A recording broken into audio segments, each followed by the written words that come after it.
Hey folk, I know what you're thinking. Not another Transport Evolved video about a Chevy Bolt EV, but this one's going to be a little bit different, so stick with me. Alright, this is Morden, my 2017 Chevy Bolt EV Premier. We bought Morden about a year ago, not quite a year ago, when we decided to get rid of my BMW i3. I loved my i3. I actually feel like the i3 was perhaps my favourite car I've ever owned. But as our own Kate Walton Elliott has well talked about, the i3 is not the most reliable car ever. By the time the warranty ran out on our i3, we had put about $9,000 in warranty repairs into it, and we just decided that was not a car we were willing to own without a warranty. So we traded it to Vroom, which is one of those online places you can purchase cars, and bought this, a 2017 Bolt EV. We bought this car with about 35,000 on the clock. There's a lot to like about this car, but I'm going to be talking about why, unlike Nikki and her wife with their two Bolts, I have been pursuing the Chevy buyback offer on this car. So let's talk for a sec about what I really like about this car. I really like the configuration on it. I like a hatchback. You can fit quite a lot in this car. The rear seats are pretty roomy. The front seats are quite roomy. It's got a nice size footprint. It's not too big. I like the sort of more upright riding position compared to, say, our Tesla Model 3, which I also have a video coming out on soon, which is much more of a traditional sedan. And you're a little bit lower to the ground. And I'm getting older. I like being able to get sort of in and out of the car quite easily. So there's sort of slightly higher hatchbacky thing. Chevy actually calls this a crossover, which I think just goes to show that the word crossover has no significant meaning in automotive culture anymore, because this is a hatchback. It's not a mini SUV. I don't really feel like it's a crossover, but whatever. It is awfully spry. It's not as fast as a Tesla, or at least not as quick as our Tesla. But you put this car in sport mode, and it really does feel like a proper hot hatch. The seats are pretty bad. If you know anything about the Chevy Bolt, you probably know the seats are terrible. And they're not as bad as I expected. They're not great. Compared to my 1972 VW Beetle, which I bought when it was already 40 years old, these seats are pretty good. But that's a really low bar. Compared to every other car I think I've probably ever owned, these seats are objectively not great. The back is too narrow and they're pretty darn hard. In my Tesla video, I compare the Tesla seats and these seats, and the Tesla seats are, spoiler alert, better, not as much better as I really had expected from the Tesla. Other things I really like about the car, I like the car's range. This car gets in excess of 200 miles. In good weather conditions, I can easily get 250 miles out of it. It cruises on the highway relatively efficiently. Like you would expect it of any good modern EV, but that's not the case with every good modern EV. There are plenty of EVs these days that you get up to 70 miles an hour and your range just melts away like a sandcastle in the rain. That's not this car. This car's efficiency on the highway is quite good. Off the highway, it's very good. It's now the June 1st, and right now I'm getting usually around 4 to 4.5 miles per kilowatt on a drive. If I'm going slow, if I'm going to the supermarket, which is about 20 mile round trip, 25 mile round trip, but it's all like 40 to 50 miles an hour, I can pull easily 5.5 kilowatts, or 5.5 miles per kilowatt rather, out of this car. And that's really pretty darn satisfying. A lot of EVs coming out today don't have that level of efficiency, unfortunately, as they've gotten bigger and bigger. So why are we looking at a buyback? Well, as I'm sure you know, the Bolt EV, like the Kona EV, which is the car that we owned before our Model 3, has issues with batteries catching fire. Now, very few cars have actually caught fire, but we know that there's a defect in the manufacturing of the battery pack, which was produced by LG Chem, now LG Energy Solutions. And there have been a series of software updates released to try to reduce the risk of fire. And now there's a final fix, which Nikki has had done on both of her Bolts, which introduces a more sophisticated level of battery monitoring that's designed to detect potential issues with battery cells before they occur, allowing you to charge the car fully to its full capacity and drive it and charge it completely normally. And if a cell starts to develop a problem, the new software should catch that quickly. But we're looking at a buyback anyway. And to be clear, I don't know if we're going to take the buyback. I have to get a buyback offer, and that process is one of the things I'm going to be talking about. But the reason I'm pursuing that is that we really want a car we can have for a long time. My hope is that we'll still be driving Glyph, our Tesla Model 3. In 5 to 10 years, I would really like to still be driving that car. I would like to be driving this car for at least 5 years, if not longer. And I worry about a car with a known manufacturing defect. That concerns me. Also, I do like the option of selling my cars, and while Bolt resale prices are terrible anyway, apart from I managed to buy this car as cheap as I did, having a known problem with the drivetrain is gonna make that harder, and that's also concerning. Although we have two relatively expensive cars, my husband and I actually don't have a ton of money to play with. We invested relatively heavily in our vehicles, in part because we're really car people. We believe really strongly on both sort of moral and actually for us very much a spiritual religious standpoint about driving electric vehicles and trying to be as gentle on the environment as we can. So we sort of stretched to buy these cars, even though we bought them both used. And knowing that there's something wrong with it makes us question the Bolt. And that's personal. I know Nikki and Kate feel good about their cars. We feel mixed, so we want to know what the offer would be so we can try to make a decision about what we do. Now, that gets the whole question of what we would do if we didn't have this car, and that's not an easy question to answer. In terms of performance to price, it's very hard to beat a Bolt EV. And we bought this car with 35k on it for $19,000.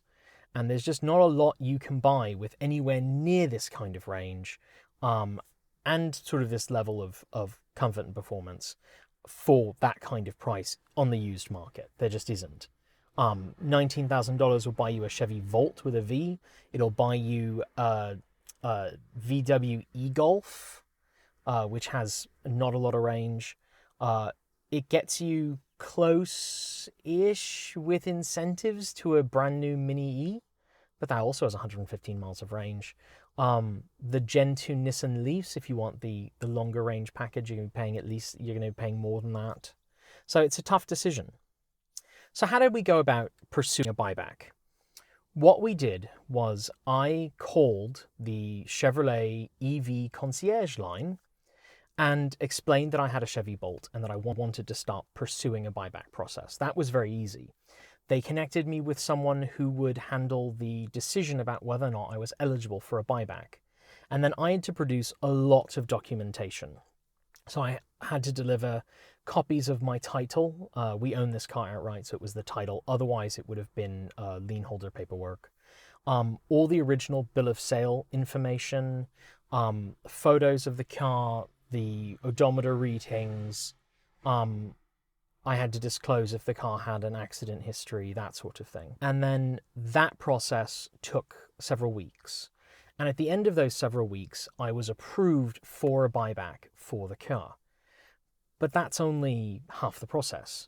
Then I was connected to someone who would handle the actual buyback offer. Because until I know what they're offering me for the car, I'm not going to make a decision about whether or not I'm getting rid of the car. That seems pretty straightforward. I wouldn't want to commit to a buyback and then have them say, like, great, we'll give you $2,000 and you've already agreed to it. We're coming for your car. So at that point, I actually had to produce a lot of the exact same documentation. The same thing. They needed the title, the registration, the original bill of sale. But they also needed a bunch of other information. They needed bank statements showing the money coming out of my account for the purchase of the car, even though they also had all my bill of sale paperwork from the dealership, and they had my title. Producing the bank documents was actually something I found pretty frustrating because it just felt really unnecessary. They needed my driver's license. They needed more detailed photos of the car. It was quite an involved process. And at the end of that process, then you just wait. So I delivered all of my paperwork on March 25th. I was told I'd have a buyback offer in in a couple of weeks. A couple of weeks went by. Then I got a firm date that I absolutely would have an offer in hand by May 21st. May 21st came and went without an offer. I talked to them. I was told I would have an offer in hand within like 24 to 48 hours from that conversation. That time has now well elapsed. So I don't know when I'm going to get a buyback offer on this car. And that puts me in sort of a quandary because this car's actually due for its registration to be renewed. And I don't want to pay to renew the registration if I'm getting rid of the car. But of course, there's no way to know when Chevy is going to make an offer. So that puts us in kind of a holding pattern. I like this car quite a lot. Way more than I expected. I was really heartbroken getting rid of my i3. The i3 was just, it was so good. I loved that car. It's very much not a car for everybody. Believe me, there was a lot about that car I didn't like. But on the balance, it was just fantastic. But like this car has great Apple CarPlay and Android Auto integration. It's surprisingly comfortable on a relatively long drive, other than the seats not being great. It's, like I said, you put it in sport mode, you've got quite a lot of pep. Visibility is very good. There's some features of this being the Premier that I quite like. The 360 camera view is great. It's something I wish we had in the Tesla. It sounds like a little thing, but the washer nozzle to spray off the rear view cams, super cool. This car does have the camera built into the rear view mirror, which Nikki, I think, has actually talked about a little bit as not liking it. And she's right. I hate it. I've only ever used it when I have a whole load of stuff in the back and I can't see out the back window. But the camera in the mirror ends up feeling very weird to me. Some drivers really like it. Oh, and it has a heated steering wheel, which our Tesla doesn't. Living in Maine, heated steering wheel, really, really nice. That's an option that's been added, I believe, on the newer Teslas. It doesn't have adaptive cruise control. That's something I think it really should have. It has lane keep assist, which sometimes people will say, well, it's similar to like Tesla Auto Steer. No, it's not. It is not. It's terrible. The lane keep assist on this will sometimes notice if you've drifted over the lane already by a fair bit, and then it will nudge the steering wheel. It's not a useful feature if you're hoping to, have it really be a workload reducer, the way that autopilot and auto steer is on the Tesla. But on the balance, what we paid for it, it's a great car. I would be disappointed if I had paid like the original MSRP on this, which frankly, no one pays MSRP on bolts, and certainly didn't when this bolt was new. If I had paid MSRP on this car, I would not be satisfied with it. But as someone who bought it for 19 grand, I've quite liked it. But sometimes the batteries catch fire, and they fixed it with a software thing, which is not going to cut it for me. If they were offering to replace the battery pack the way that Hyundai is now doing with the Kona, I would have no issues keeping this car. But as is, I'm going to have to see what Chevy says. And when I know, I'll let you know. Hopefully that'll happen eventually. And then I'll have a hard decision to make. Because as I said, your choices, right now there aren't a lot of them. We hear a lot from people in the comments on our videos that, the lack of affordable EVs is a big issue. And it is. The go-to, if you want a long-range affordable EV, is usually a used Chevy Bolt. And I have one of those.